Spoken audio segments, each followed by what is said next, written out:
Marcus Wheatfield was 38 years old the morning his wife handed him a single garbage bag and told him to be gone before her mother arrived for dinner. He stood on the front porch of the house he had paid for. Every brick, every beam, every square foot of the Brazilian hardwood floors he had installed himself over 3 weekends in March, and held the bag while Denise stood in the doorway in a silk robe he did not recognize. Phone already in her hand, already composing a message to someone who was not him. She sighed. He was embarrassing. She said her friends had noticed. She sighed. A man who drove a 10-year-old pickup to a job that required steel-toed boots was not the kind of man she had planned to still be married to at 34. She sighed these things with the calm confidence of a woman who believed she understood the full financial picture of her life. She did not understand the full financial picture. She did not know about the secondary accounts. She did not know about the 7 properties his holding company owned across 3 states, the most recent of which had closed escrow 4 days earlier for $1.3 million.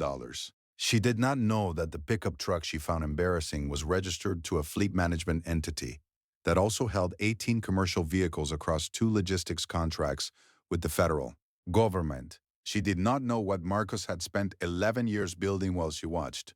What happened 3 weeks later on a Tuesday afternoon in the driveway she had just changed the locks to would cost Denise every assumption she had ever made about the man she had dismissed as poor. Before we jump into the story, comment where in the world you are watching from and subscribe because tomorrow's story is one you need to hear. The morning it happened had been ordinary in the way only consequential mornings are. Unremarkable on the surface, everything underneath already in motion. Marcus had woken at 4:30, the way he always did, a habit left over from 8 years in the Army Corps of Engineers, where the work started before the light did. He brewed his coffee in the kitchen of the small apartment he had rented off Providence Road. 1 bedroom, clean, functional. Anne sat at the folding table near the window with his laptop and a legal pad and reviewed the same documents he had been reviewing for 3 weeks. He was a logistics engineer by trade and by disposition.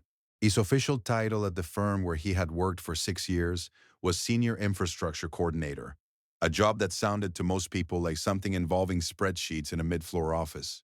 What it actually involved was managing the movement of specialized equipment and contracted personnel across federal construction sites from Virginia to Louisiana. The work was unglamorous in appearance and precise in execution, and it paid, in salary alone, $240,000 a year. The salary was not the money that mattered.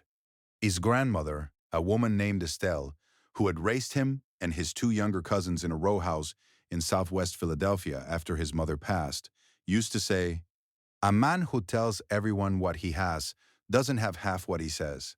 A man who tells no one has more than you think." She said it often enough that it stopped sounding like advice and started sounding like instruction. Marcus had taken it as instruction. And Denise had met at a wedding in Richmond 7 years ago. She had been the maid of honor, composed and precise in her movements, and she had made him laugh twice at the reception with observations about the centerpieces that were specific enough to be genuinely funny. She was an event planner then, building a client list on her own terms, and there was something in her self-sufficiency that he had found real.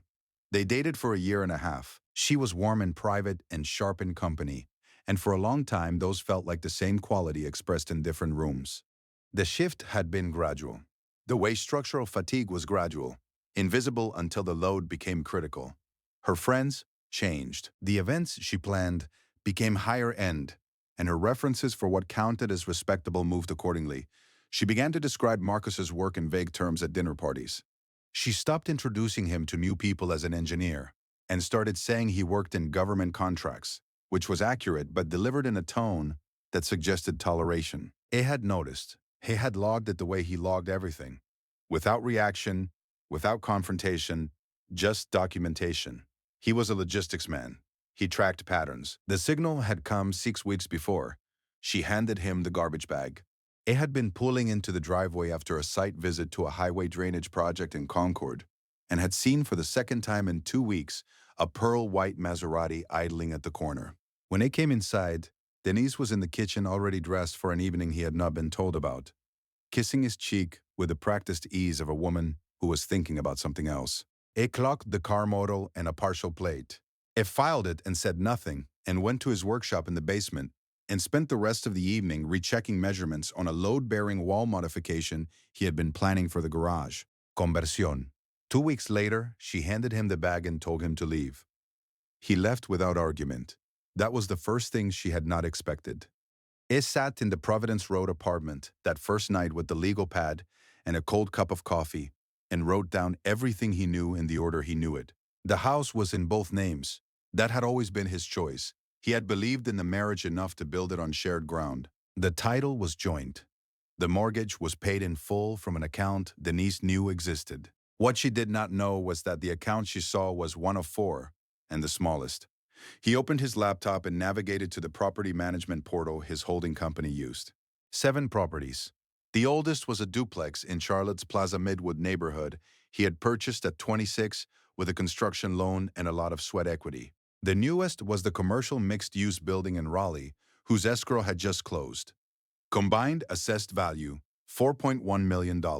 Net rental income, annualized $318,000. None of it was in his legal name.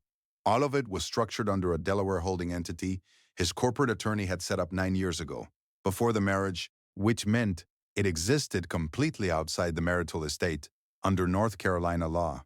He did not smile at this. He had not structured it to protect himself from Denise specifically.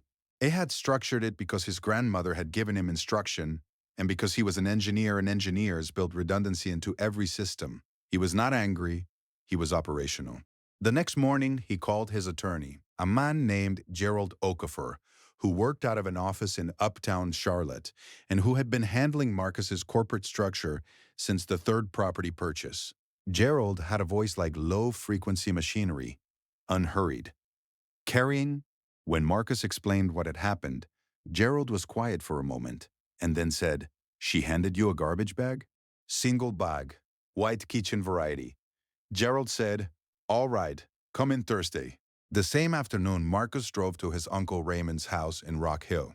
Raymond was 63, retired from 30 years in commercial construction, and had known Marcus since birth. He sat across from Raymond at the kitchen table where Raymond had eaten every meal for 20 years, and told him what had happened. And Raymond listened the way men who have built things listen. Without flinching, without performing sympathy, just steady. When Marcus finished, Raymond said, "You know what her problem is. She been measuring the wrong things." "I know."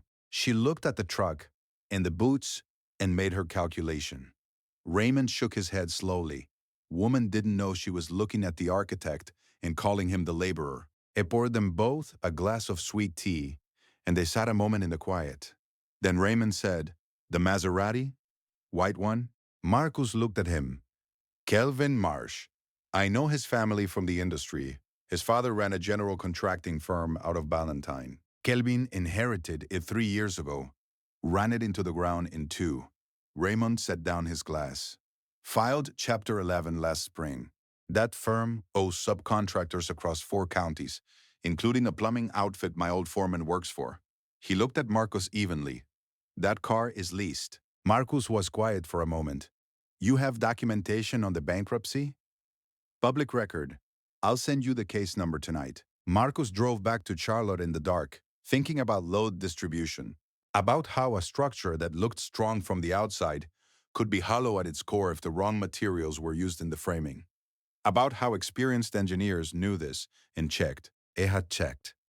Thursday morning with Gerald was 2 hours and thorough. Gerald had already pulled the joint property assessment, the marital timeline, and the existing corporate structure documents, and had laid them out in sequence across the conference table. The picture they composed was orderly. The house was the only genuine marital asset. The holding company and its 7 properties predated the marriage by 3 years. Gerald said, "She can claim a share of the marital home's appreciated value. That's real. But unless she can prove commingling or contribution to the business portfolio, she has no claim on the properties or the entities. She has never had any role in the properties, never signed a document, never contributed capital, never knew the portfolio scope." "Good. Keep it that way." Gerald made a note. "Does she have independent counsel?" "Not yet. She will when she understands what she's looking at." Gerald set down his pen. "I'm going to recommend we move to initiate the divorce filing before she does." Plaintiff advantage in framing the narrative. He looked at Marcus. Are you ready to end this? I've been ready since she handed me the bag. Gerald nodded and wrote 2 more lines. Then he said something Marcus had not expected. He sighed. There are 14 subcontractors across the region who are currently owed money by the Marsh Construction bankruptcy estate. I have 3 of them as clients. Kelvin Marsh listed personal assets in the filing that do not match what I've seen him driving and wearing in public. That's a matter for the trustee. But if you wanted the context, the man your wife is involved with is not solvent. He is performing. Marcus processed this the way he processed all relevant information. Silently, completely, without judgment. Thank you, Gerald, he said. Thank you for being organized, Gerald said. You have no idea how rare that is. That evening, Marcus went home to the apartment and cooked a simple meal and ate it standing at the counter. He called his grandmother's old number out of muscle memory and then remembered, as he always did, a beat too late, that she had been gone for 4 years. He set the phone down and looked at the folding table and thought about what she would have said. She would have said, "You already did the work. Now let the work speak." He spent the following week doing what he did best. He gathered, organized, and sequenced. Gerald built the filing. A forensic accountant Gerald used reviewed the joint account history and found, in the 14 months prior to the separation, $44 million in transfers from the joint account to a Venmo-linked debit account in Denise's name alone. Transfers that coincided, with remarkable precision, with the months the Maserati had been appearing in the neighborhood. Marcus noted the amount. He added it to the file. He did not drive past the house. He went to work every morning and managed federal infrastructure projects and came home to the apartment and slept without difficulty, which surprised him until he understood why. He had already done the structural assessment. He knew the building was sound. He was just waiting for the inspection to be official. The Tuesday it happened, Marcus was already parked on the street 2 houses down when the convoy arrived. He had not planned the optics. That was the part Denise would never believe, and it did not matter whether she believed it. Gerald had scheduled the formal document service and asset inventory for 11 in the morning because the house contained personal property belonging to Marcus, tools in the workshop, equipment in the garage, documents in the basement safe. Gerald had arranged for a professional moving company to be present simultaneously with the process server. Marcus had simply called his property management coordinator, a man named Darius, who ran operations for the holding company's Charlotte properties, to bring 2 of the crew vehicles for the equipment transport. Darius had sent 12. It was a staffing decision based on the volume of equipment listed on the inventory. 12 black SUVs, company-branded and identical, pulling in sequence down the residential street and parking in a clean line along the curb, was not a statement Marcus had composed. It was just what 12 vehicles looked like. He was out of his truck and halfway up the front walk when the door opened.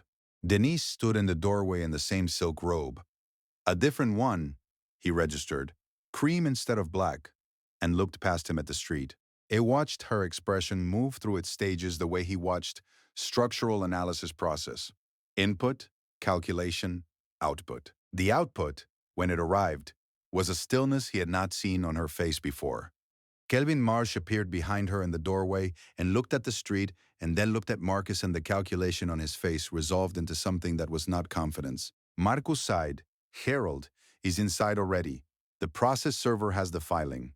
The crew is here for my equipment and personal property. This should take about 90 minutes. Denise said, Marcus, what is all of this? My company, he said. Then, because it was accurate and complete and required no elaboration, the one you didn't know about. He walked inside past both of them. Gerald was at the dining room table, documents arranged in the sequence they had agreed on. The process server stood near the kitchen. 2 of Darius's crew moved quietly and efficiently through the garage and basement, following the itemized inventory. Everything was documented. Everything was professional. Nothing was raised above a conversation or register. Marcus collected the items from the basement safe himself. His grandfather's watch, his grandmother's Bible, the original deed survey from his first property purchase. He placed them in a canvas bag and zipped it closed. In the living room, Denise stood with the divorce filing in her hands, reading with the particular focus of someone encountering information that reorganizes everything they thought they understood. She turned to page 7, which was the corporate disclosure schedule. Gerald had included it not because it was legally required at this stage, but because Marcus had said, calmly, that he wanted her to understand the scope of what she had measured incorrectly. She read it for a long time. Then she looked at Marcus and said, "You could have told me." He looked at her with the steadiness of a man who had already finished building what he came to build. "I showed you exactly who I was," he said. "Every day, you just decided what you were looking at." He picked up his canvas bag. He nodded to Gerald. He walked through the front door and down the porch steps into the November sun, and he did not look back at the house or at the woman standing in the doorway or at Calvin Marsh, who was already on his phone, already calculating what this meant for his own precarious arithmetic. The crew loaded the last of the equipment. Darius gave Marcus a single nod. The convoy pulled out in sequence, clean and quiet and orderly. Marcus drove back to the apartment. 16 months passed, the way good infrastructure endured, without drama, without announcement, doing precisely what it had been designed to do. The divorce was finalized the following spring. Denise received her share of the marital home's appreciated value, a figure Gerald had assessed fairly, and Marcus had not contested because he was not interested in diminishment. He was interested in completion. She received nothing from the corporate portfolio which had been established, documented, and insulated years before she became relevant to any of it. Kelvin Marsh's bankruptcy estate was reopened that autumn following a trustee's motion citing undisclosed personal assets. The investigation was not something Marcus initiated. It had simply provided the case number Raymond gave him to Gerald, who had passed it to the appropriate party as a professional courtesy. What happened after that was between Kelvin Marsh and the 14 subcontractors, who were owed money, and the federal trustee who had a mandate to find it. The pearl white Maserati was listed in the amended asset disclosure. It was repossessed in December. Marcus heard about this through Darius, who heard it through the plumbing outfit foreman Raymond knew. He registered it without ceremony and returned to the permit review he had been reading. His portfolio grew to 9 properties by the following spring, including a mixed-use development in Charlotte's South End that he had been planning for 2 years. The project broke ground in April. It was on site the first morning in his steel-toed boots and his 10-year-old pickup, which he still drove because it was mechanically sound and because he had never measured his worth by what he parked in a driveway. It was seeing a woman named Celeste, an architect he had met during the Raleigh Commercial Buildings Design Review. She had argued with him for 45 minutes about a load-bearing modification in the mezzanine plans, and had been right and had told him so without apology. And he had thought, driving home afterward, that this was someone worth knowing. They had dinner twice before anything was decided. She asked good questions and listened to the answers and did not perform for him and did not require him to perform for her. On a Saturday morning in late spring, he sat on the small balcony of the Providence Road apartment. He had stayed. He found he liked the simplicity, with his coffee and his legal pad, and watched the city come alive in the early light. He was reviewing preliminary drawings for the South End project. The numbers were right. The structure was sound. His grandmother had been correct, as she almost always was. A man who tells no one has more than you think.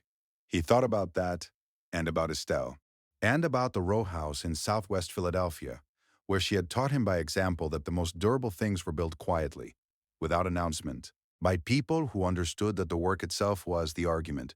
He folded the legal pad and finished his coffee and went inside to start the day. He had built everything worth keeping. I hope you enjoyed that one. Be sure to like the video and subscribe so you don't miss the next story. I've picked out 2 more for you that I think you'll really like.